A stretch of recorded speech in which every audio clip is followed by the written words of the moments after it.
Hello, ladies and gentlemen, and welcome back to the podcast, and welcome to your AEW Revolution post-show. And man, there is a lot to talk about in today's episode, specifically about Revolution. Man, we had a couple surprises, or at least one big surprise. We had a couple returns as well on Revolution, and give you guys my thoughts about the overall show in today's episode, man. But let's start off the night opening for Revolution. We got an AEW Tag Team title matchup. It is the Young Bucks taking on the AEW Tag Team Champions in FTR. Just a little bit of a grudge match with what FTR has been doing to the Young Bucks lately. The match itself, though, I thought was a great match, man. It was a back-and-forth matchup between the Bucks and FTR. Matt Jackson and Dax Harwood both exchange in the middle of the ring, with FTR hitting a spike pile driver on Matt Jackson off the apron. Nick Jackson then hits a super kick on Dax for a near fall. Nick Jackson now is busted wide open. Matt then hits a Northern Light suplex into a roll-up for a near fall. Young Bucks are trying to keep the pace of the match. The Young Bucks then, family is ringside. They're cheering for the Bucks. The Young Bucks brother then throws a drink into Dax's face, who was ringside. The Bucks then apply a sharpshooter on FTR in the middle of the ring, but the hold is broken. Wheeler then hits a brainbuster on Nick on the outside. Dax Harwood then hits a slingshot powerbomb on Matt for a near fall. The Young Bucks then hit a suplex on FTR over the ropes to the outside. The Young Bucks then hit multiple super kicks on FTR in the middle of the ring. Stokely Hathaway then gets out of his wheelchair and tries to attack Nick Jackson. FTR then hit a shatter machine, followed by FTR going for the cover. Counts to the 3, but Nick Jackson had his foot on the ropes, and the match continues. FTR then hit a BTE trigger in the middle of the ring. Nick Jackson tries to fight back. The Young Bucks hit a shatter machine of their own on FTR. The Young Bucks then hit a BTE trigger in the middle of the ring for a near fall, followed by Nick Jackson hitting a dive out of the ring, taking out Stokely Hathaway. FTR then hit another spike pile driver, followed by FTR hitting an avalanche shatter machine, pins for the 3, and your winners of the match, and still AEW Tag Team Champions, are FTR. After the match, though, you can see FTR in the middle of the ring with Stokely Hathaway, but the lights end up going out. The Titantron then comes on and says, "Revenge." After that, Adam Copeland's music hits. He's here. He comes down to the ring, or to the ramp. And then Christian Cage music hits as well. Cage enters the ring, ends up attacking FTR from behind. Copeland then rushes to the ring, hits a spear in the middle of the ring. Cage hits a kill switch on Hathaway. Copeland and Cage then hold up the AEW Tag Team titles. And both Cage and Copeland and the Bucks are in the middle of the ring. And it looks like Copeland and Cage are back, finally, in AEW. We'll talk more about Copeland and Cage at the end of today's episode. Moving on from that, we go into our next match of the night. It is Marina Shafir taking on Toni Storm, where everyone is banned from ringside. Nobody from the conglomeration and nobody from the Death Riders will be ringside during this matchup. But the match itself, I thought, was a good match. It was a back-and-forth matchup between Marina and Toni, with Marina keeping the pace of the match. Marina then lands brutal kicks on Toni Storm on the outside. Toni then bites Marina's foot. This allowed Toni Storm to hit a DDT on Shafir in the middle of the ring. Storm and Shafir then both exchange in the middle of the ring, with Storm hitting multiple German suplexes on Marina Shafir. Storm then follows it up by hitting 3 hip attacks, followed by a Storm Zero on Marina Shafir for a near fall. Shafir then tries to get up, tries to get some offense in by applying a Mother's Milk on Toni Storm, but Toni breaks the hold. Storm then hits a roll-up on Shafir, pins for the 3, and your winner of the match is Toni Storm. After the match, you can see Toni Storm walking up the ramp. She lays down on the stage. Everybody's starting to, get irate, and all of a sudden, out of the blue, we see none other than MMA legend and herself in Ronda Rousey. Ronda Rousey jumps over the barricade. She gets in the middle of the ring. She points down to the wrestling mat and stares down Toni Storm. Storm then beelines into the ring. Storm and Ronda are face-to-face in the middle of the ring. Ronda then tells Toni Storm that this is her ring now. Some interesting stuff there from Toni Storm and Ronda Rousey, and we'll talk more about Ronda Rousey at the end of today's episode. Moving on from that, we have a Continental title matchup where it is Jon Moxley defending the Continental Championship against Takeshita. Number one, I thought this was a great match. Back and forth matchup between Moxley and Takeshita, with Takeshita keeping the pace of the match. Moxley applies a figure four leg lock, but the hold is broken. Takeshita then hits a tombstone-like maneuver on Moxley, followed by a running knee from Takeshita. Moxley and Takeshita then both exchange in the middle of the ring, with Takeshita hitting a blue thunder bomb on Moxley for a near fall. Moxley gets up, tries to get some offense in by hitting a foot stomp on Takeshita off the apron. Takeshita now is busted wide open, wearing the Crimson mask. Moxley then hits a pile driver for a near fall on Takeshita. Moxley then goes after the injured eye of Takeshita as well. Moxley hits another pile driver on Takeshita for a near fall. Moxley then applies a crossface on Takeshita in the middle of the ring, but the hold is quickly broken. Takeshita then gets up, hits an avalanche exploder suplex, followed by a running knee.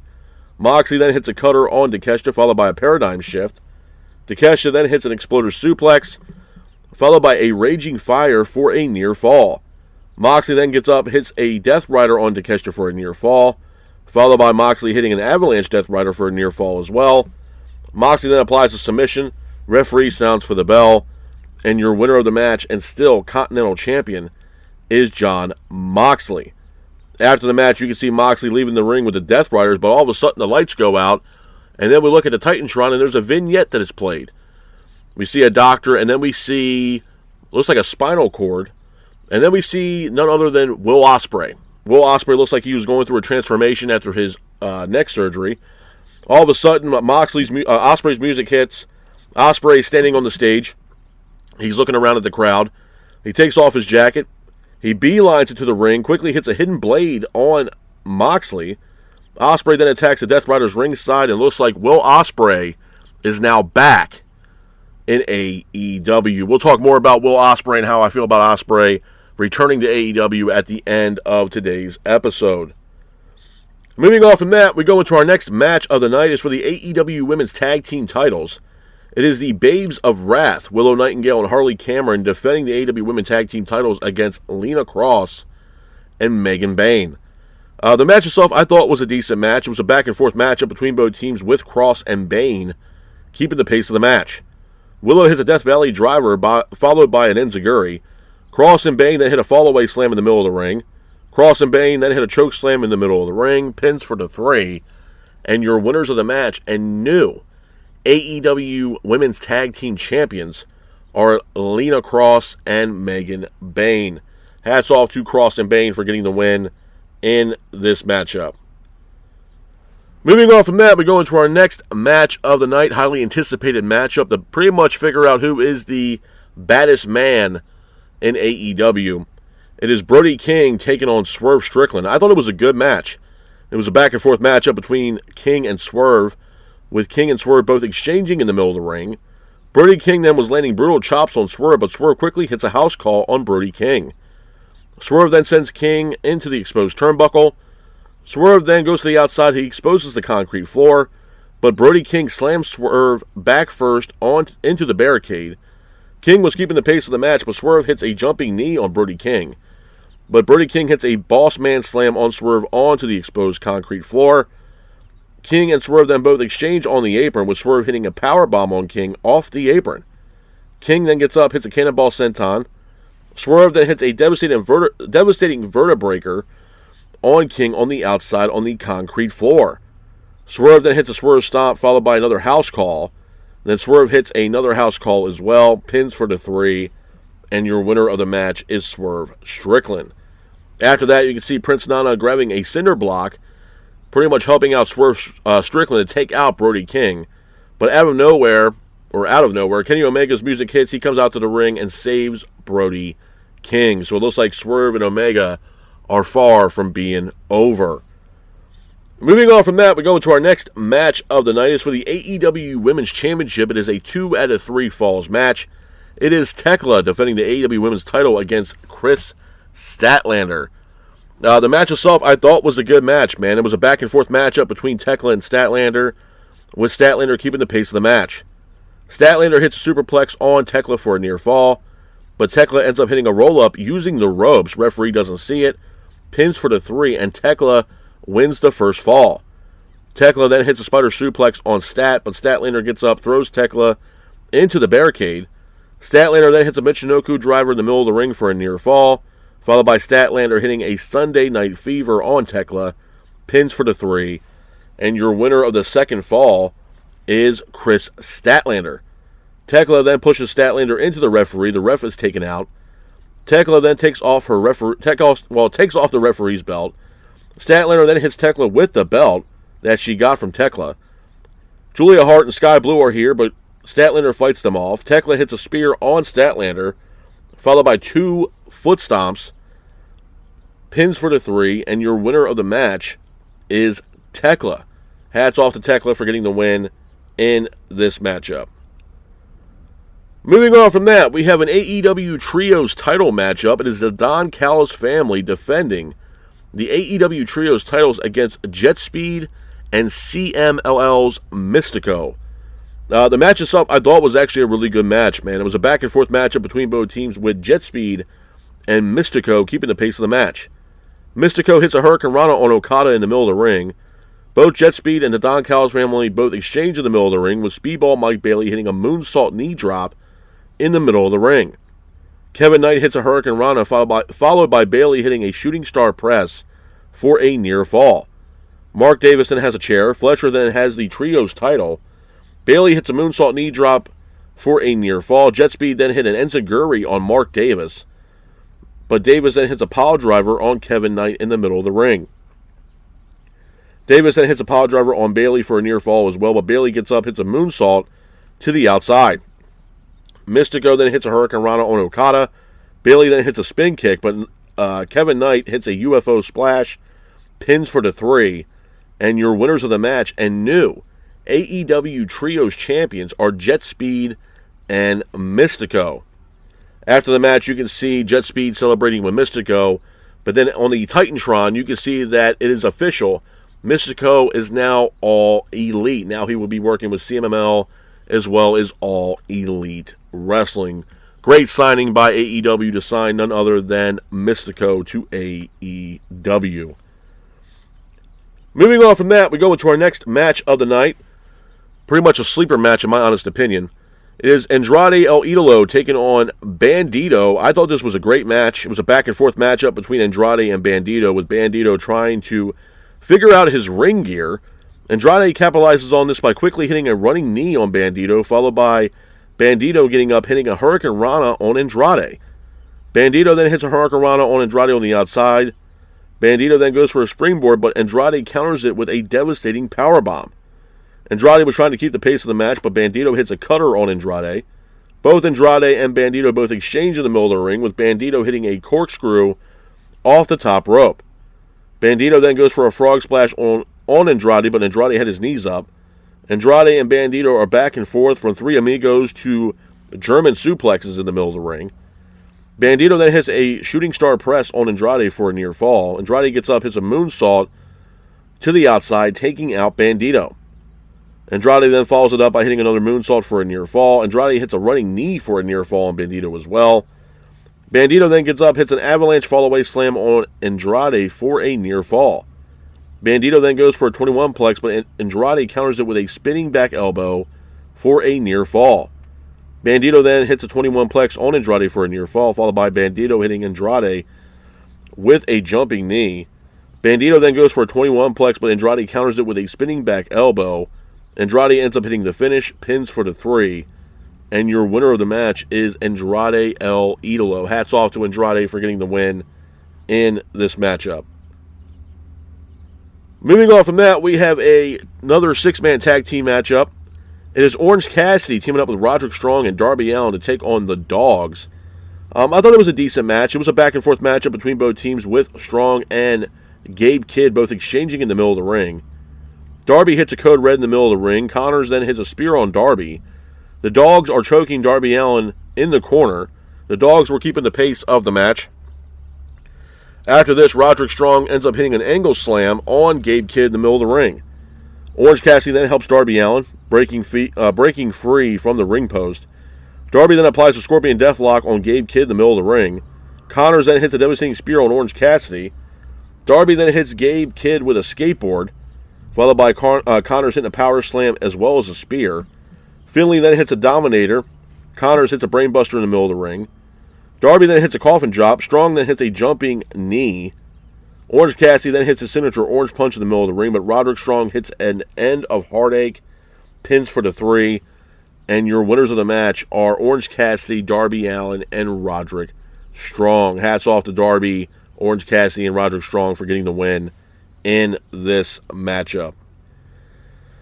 And moving on from that, man, we go into our next match of the night. It is the main event of AEW's Revolution. It is for the AEW World title in a Texas Death Match. It is MJF defending the AEW World title against former AEW World Champion Adam Page. Now, I thought this was a great match. I thought it was cool as hell that MJF paid homage to the late, great Terry Funk, with MJF having attire, if you will, that was very similar to the late, great Terry Funk. I thought that was pretty much cool, paying homage to the hardcore legend himself. But this matchup between Page and MJF, man, I thought it was a great match. It was a back-and-forth matchup between Page and MJF, with Page and MJF both exchanging in the middle of the ring. Page was trying to keep the pace of the match. Page hits MJF with a trash can lid, followed by Page stapling a happy birthday card on MJF. Page then sends MJF into the broken glass, followed by Page dragging MJF's body all over the ring on the broken glass. After this, Page then hits MJF with barbed wire. MJF is now busted wide open. Page then chokes MJF with the barbed wire. MJF then gets up, sends Page into a chair, followed by MJF cutting Page with a piece of broken glass. Page is now busted wide open. MJF then slams Page onto the broken glass. He also drags Page's body around the ring onto the broken glass. MJF then grabs a broom. He cleans off the glass that's in the middle of the ring. MJF then hits Page with a broomstick, but MJF hits Page with a chair shot as well. MJF then goes to the outside. He grabs a bag, if you will. He pulls out a syringe. MJF then gets in the ring, and you can see MJF sticking a syringe into Page's mouth. It looked absolutely brutal. Page then hits MJF with a chair shot, but MJF hits an Alabama slam onto the barbed wire chair. Page then hits a dead eye on MJF onto the barbed wire chair as well. Page then hits MJF with the barbed wire chair. Page then hits a fallaway slam into the chair. MJF then throws the barbed wire chair into Page's face. Page then gets up, hits a dead eye off the apron through a table on the outside. MJF then gets up, hits a tombstone off the apron through a table on Page. Page and MJF then both exchange, with Page hitting a pump-up powerbomb on MJF.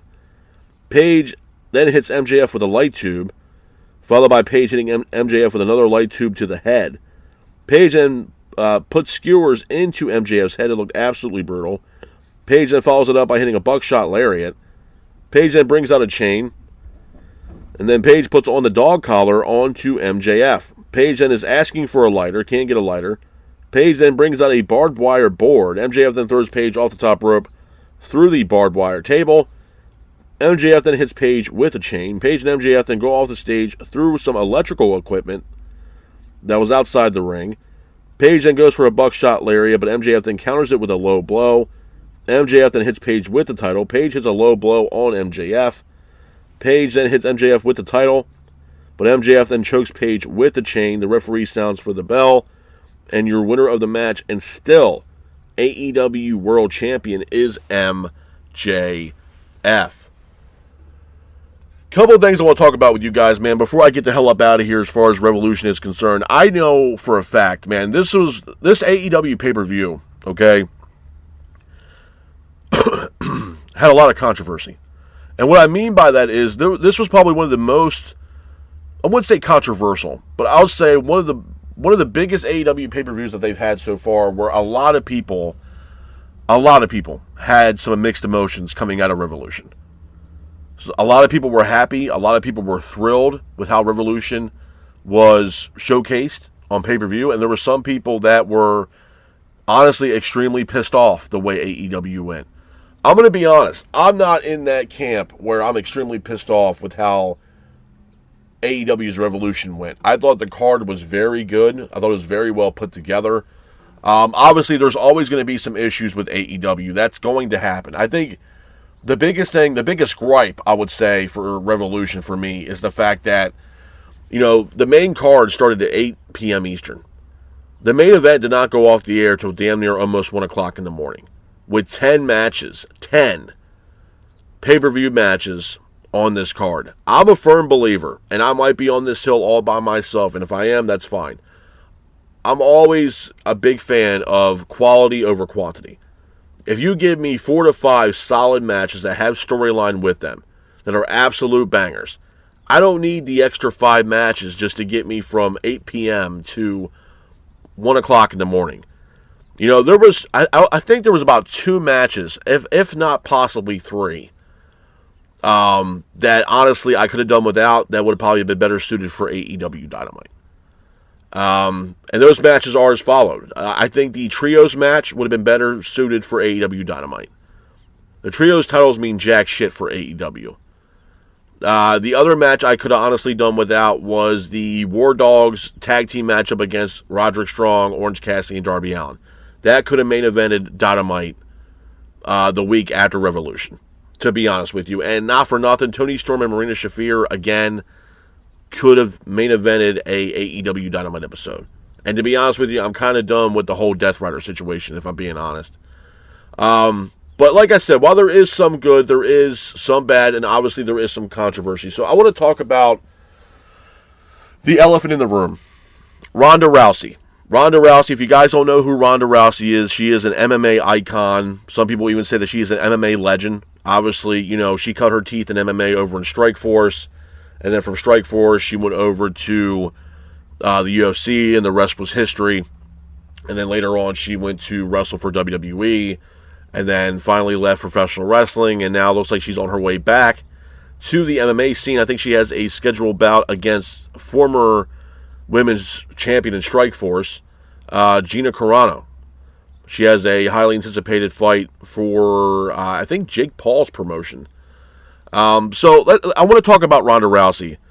A lot of people were thrilled about this decision of having Ronda Rousey show up, you know, jump over the barricade, have a stare down with Toni Storm. And Ronda telling Tony that this is her ring now.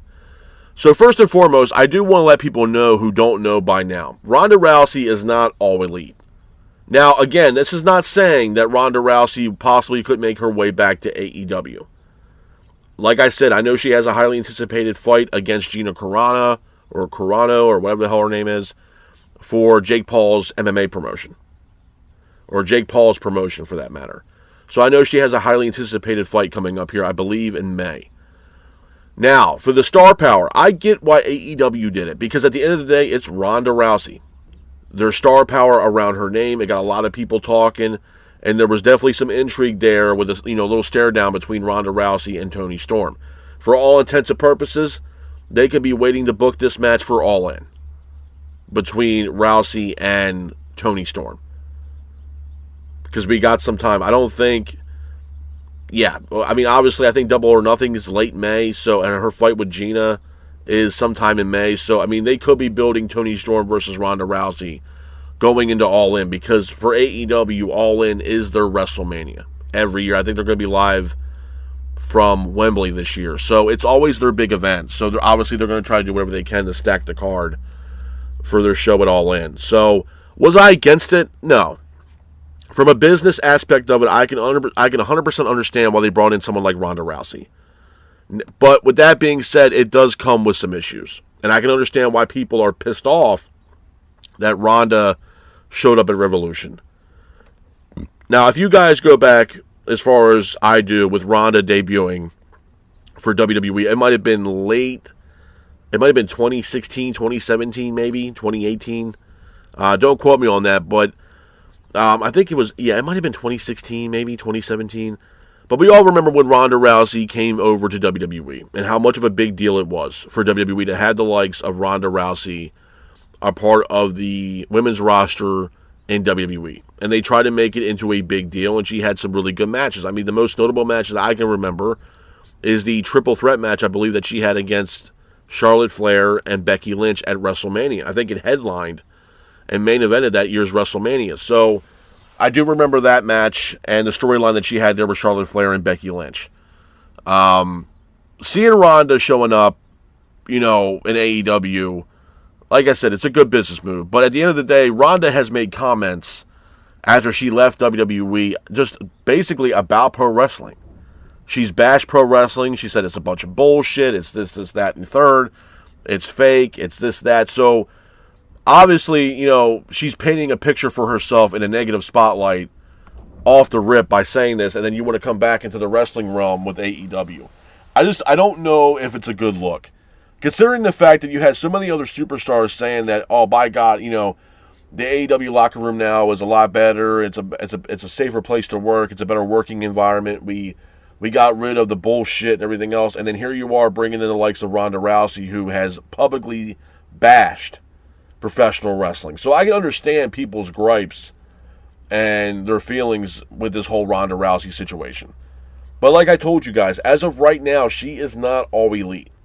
But don't get it twisted. There is a very high possibility, considering what we saw with Ronda and the fact that Ronda got face-to-face with seemingly one of AEW's biggest stars and Toni Storm, and them two having a face-to-face in the middle of the ring. I could see Tony Khan possibly entertaining the idea of booking a matchup here between Toni Storm and Ronda Rousey at All In. 100%. 100%. Now again, would that match sell like hotcakes? Absolutely. Absolutely. Whether you like Ronda or not, it would be a huge, smart business move by Tony Khan to bring in someone like Ronda, because it's going to literally, build up so much money in revenue if they say, hypothetically, they decide to book it for All In. Because everybody's going to want to see a matchup here between Ronda Rousey and Toni Storm. The chapter's already started. We've seen Ronda and Toni in the middle of the ring, face to face, and Ronda telling Toni Storm, well, this is my ring now. So Ronda has made her message clear that that's her ring and that she's coming after Toni Storm. So we're going to see how this plays out. Look, like I said, am I thrilled that she's in AEW? No, I'm not. I don't want her associated with pro wrestling at all after the comments that Ronda had made after she left WWE and the comments that she made about pro wrestling. I don't think it's a really good look for AEW. But again, we're going to see how this plays out. The other thing I want to talk about is the return of none other than Copeland and Cage. Now, again, besides Revolution, the last time we saw these two gentlemen were at All Out, where they faced off against FTR, and FTR beat the shit out of Copeland and Cage, and they also beat the hell out of Beth Copeland. So there was obviously some unfinished business here between Copeland and Cage and FTR, especially after what FTR did to Beth Copeland. So then we get this tag team matchup between the Bucks and FTR. FTR were successful. The lights go out. We look up at the Titantron. It says Revenge. And then all of a sudden Copeland's music hits and he looks like a completely different person. But a pissed off Copeland. I know the direction that they're going here. Obviously, we are going to get a matchup here between Copeland and Cage versus FTR for the AEW Tag Team Championships, where Copeland and Cage will go over and become the new AEW Tag Team Champions. It's just smart money to do. It's a smart decision to make. It's just how we get there. Is Beth Copeland going to come back and get involved in the situation here between Copeland and Cage and FTR after what FTR did to Beth Copeland? Very interesting stuff here. To me, honestly, I've said that about Copeland and Cage for a while. What the hell was the holdup? This has been a while. This has been a long time coming. Again, we have not seen these guys since All Out, which was roughly around last year in September. Here we are now in March. So it's been a minute. You know what I mean? It's been a minute, but it looks like Copeland and Cage have their sights set on FTR and the AEW Tag Team titles. The other thing I want to talk about, too, the other big elephant in the room, is the return of none other than the ace himself, Will Ospreay. Ospreay returns back to AEW. He shows up at Revolution. He quickly hits a hidden blade on Jon Moxley, and Ospreay then beats the shit out of the Death Riders. So Ospreay is back. And there was news that came out that Ospreay was technically medically cleared around February 25th. They were just waiting for the right time to bring him in. So his recovery time, man, has been incredible. And his recovery process and what he's done for a neck injury that required surgery, and the progress that Ospreay has made has been absolutely phenomenal. And the fact that we see him once again in the middle of the ring, in an AEW ring. It's just fantastic, man. I think this is going to elevate the main event scene tenfold now with Ospreay in the fold and everything else like that. Kenny Omega's healthy. There's a lot of interesting matches on the table right now, even for someone of the likes of Will Ospreay. So I'm excited to see him back. I'm happy that he's back. I'm happy that he's ready to go. I'm happy that he has a clean bill of health and that he is medically cleared to compete. And I look forward to what's going to happen next. But it looks like Ospreay has his sights set on Jon Moxley and the Death Rider. So I'm definitely looking forward to what Ospreay does next. But like I said, man, with Revolution, I mean, it wasn't a terrible card. You're going to have people out here, man, in the community that are going to absolutely just rip this shit to shreds. Absolutely. And they're entitled to their own opinion. 100%. Do I personally think the show was entirely shit? No, I don't. We got some good returns. We got a surprise. I think AEW did a phenomenal job with how they portrayed Revolution on Saturday night, because from bell to bell, it was a really decent show. Really decent show. Jack Perry faced off against Ricochet in a casino battle royal where Jack Perry was successful, and I believe he became the new AEW's national champion. So kudos and hats off to Jack Perry for becoming AEW national champion. So again, man, it's not a bad card. It wasn't a bad card. You know, we get the main event as well was MJF and Adam Page, where Page was unsuccessful. MJF got the win. So now it would seem as if Page can no longer challenge for the AEW World title. So what does Page do now? What's next for Adam Page? Who is Adam Page now after he lost his Texas Death Match? Is Page going to take some time off, kind of refresh, and then come back? We don't know.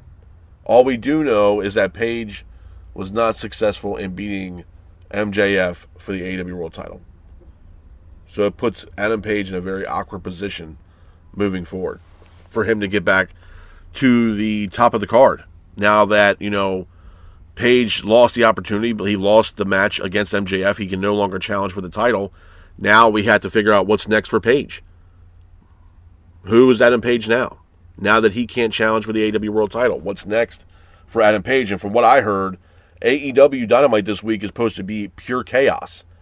I think a coffin match was announced between Darby Allin and Gabe Kidd, and there is also a no-holds-barred match that I believe was also announced for this week's AEW Dynamite. And Mr. Tony Khan himself said that this week's episode is going to be, and I quote, pure chaos. So we're going to see how shit plays out, man. But this is something where AEW usually strikes on, man. They usually hit a grand slam with their pay-per-views. Their pay-per-views are their bread and butter. This is how this company is staying afloat. This is how this company is staying relevant.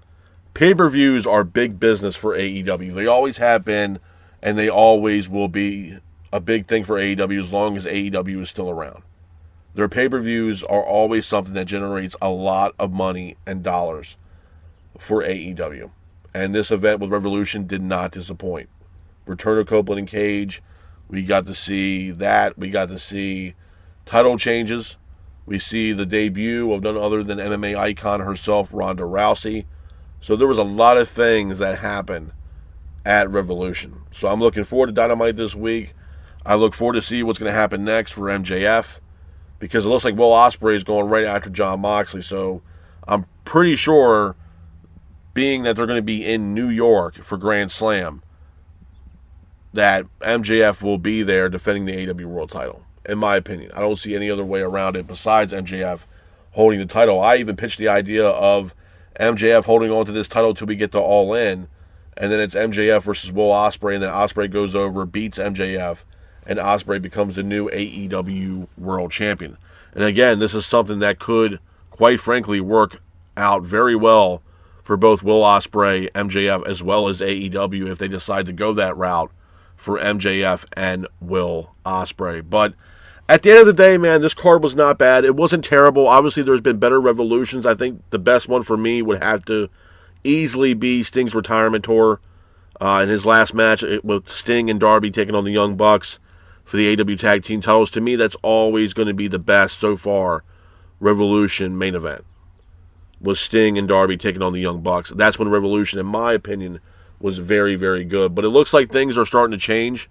Hopefully things are starting to change for the better, and we get some more intrigue and interest with AEW's product moving forward. But with that being said, though, man, this is my review of AEW's Revolution. I hope you guys are out there staying safe. Be careful, and remember, stay classic. Peace.